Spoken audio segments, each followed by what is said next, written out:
Today I'm going to be speed solving the classic puzzle, the Rubik's Cube, on top of a giant snow mountain and my hands are freezing off. That sounds entertaining. I'm going to go now.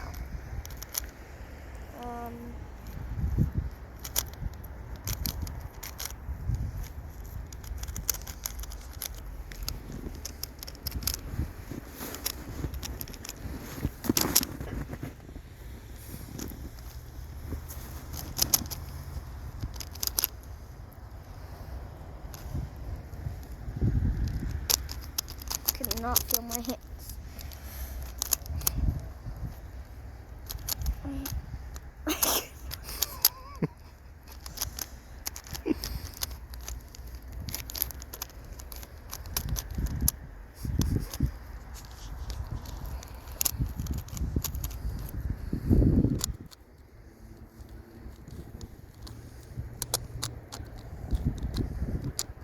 Done.